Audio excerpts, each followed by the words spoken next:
faults, have a lot of challenges and a lot of problems. But right now we're being blamed for everything that is happening in the progressive movement. What is happening in the progressive movement is the following. Yes, there are some challenges that we need to recognize and work on voter education, on mobilization, etc. But we need to recognize the structural challenges of the democracy when it comes to the Latino vote. We are the most underinvested community when it comes to civic participation and democracy by far, including the progressive spaces. There is extremely limited money that comes to the Latino community to work on voter registration, citizenship, mobilization, etc. And that's only in the C3. When we talk on the C4 in the political infrastructures, there is almost no money.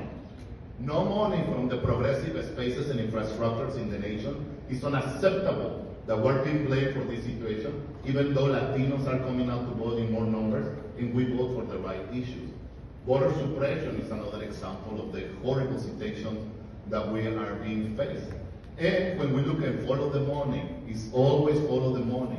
More than 90% of the progressive money, more than 90%, and by the way, I was in labor too, so I know how money has been spent in the labor movement too. More than 90% of the money goes to white community, the white vote.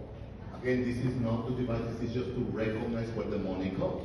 What I can tell you, when we look at return of investment and try to put the dots together, if I'm telling you that more than 90% of the money goes to white communities and 58% of white communities are voting for Trump, we know, as the Familia Vota, and we have a lot of data research and innovation, that when you do the work in our community, Latinos turn out to vote at higher numbers and they vote for the right policy issues.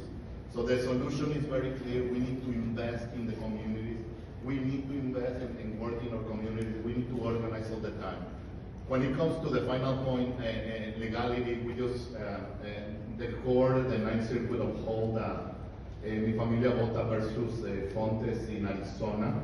They came after, they wanted all of us to carry our birth certificates to be able to vote. So Mi Familia Vota and other organizations have a lawsuit over there, and it was just upheld in Arizona saying, no, that's not the element of the essence of our Constitution. And I mentioned that because it's just one example of many, of how many infrastructures and organizations are fighting against all the extremism that is coming from this administration. Thank you, Hector. I have to say, before letting finish this conversation about voting, because we're touching many topics, I have to mention Soraya Marquez, which is a great leader also in Florida with Mi Familia Vota. So thank you, because we have that presence, and that's what we do, working together with everything. But if I want to take something away